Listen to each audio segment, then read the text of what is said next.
Evelyn Hart had never believed in soulmates.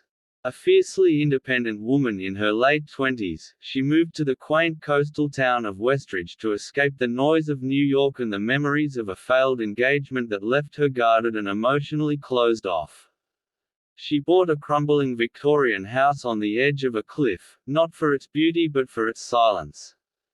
2 weeks into renovating, she discovered something strange.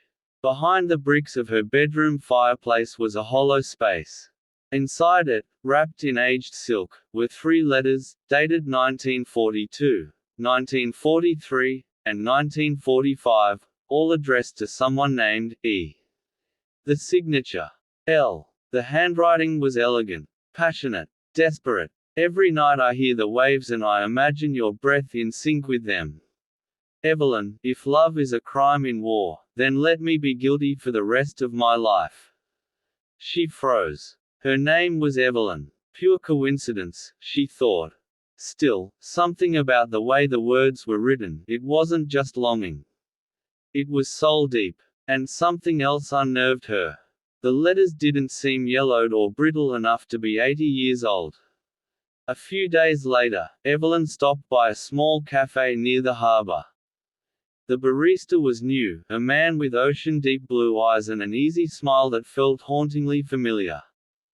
"Hey," he said, brushing flour from his apron, "you're Evelyn, right?" She paused mid-order. "How do you know that?" He hesitated for half a second too long. "Small town. Word travels." "Not that small." He introduced himself as Liam. "Just Liam." They talked. First coffee. Then shared lunches on the dock. Soon she realized she looked forward to those conversations like one might crave light after darkness. Liam had a way of finishing her thoughts, guessing her favorite songs, and telling stories that matched memories she'd never told anyone. And when she joked about soulmates, he smiled like he was holding back a secret.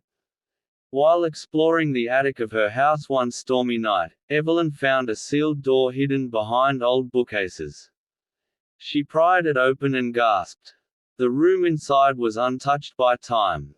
A bed, a gramophone, dusty rose curtains, and on the wall, hundreds of photos. Of couples. Of the ocean. Of her. But in some of the photos, she looked different. Older. Happier.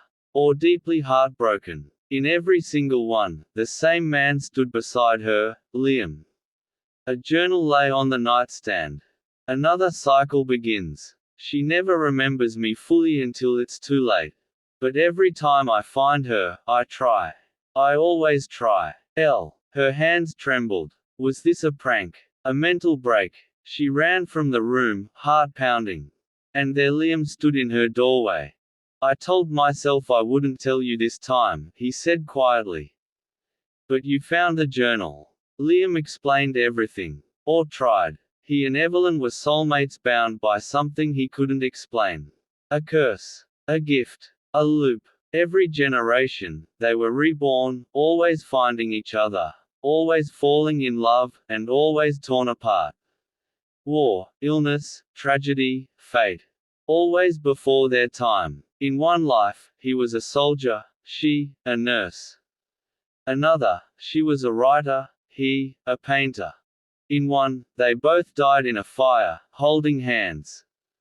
"But this time," he said, his voice cracking, "something's changed."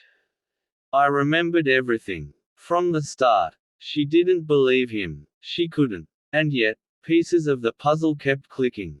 The déjà vu. The letters. The dreams. His voice in her nightmares, always whispering, "Not again."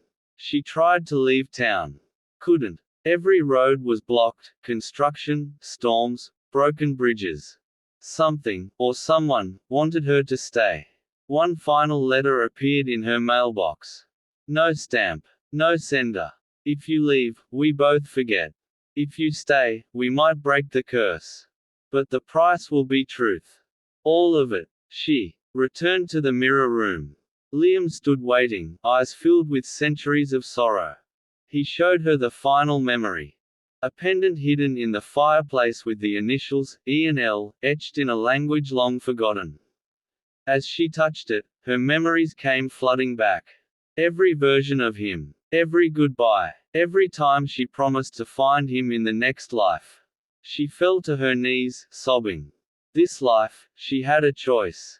She could run and forget. Or stay and fight fate. Evelyn looked at Liam, eyes full of both past and future. I'm tired of forgetting you. The next morning, Westridge woke to sunlight pouring over the sea. Evelyn and Liam stood at the edge of the cliff where she first moved in. Together. The mirror room was gone. So were the letters. Only one remained, nailed to the door. We remember.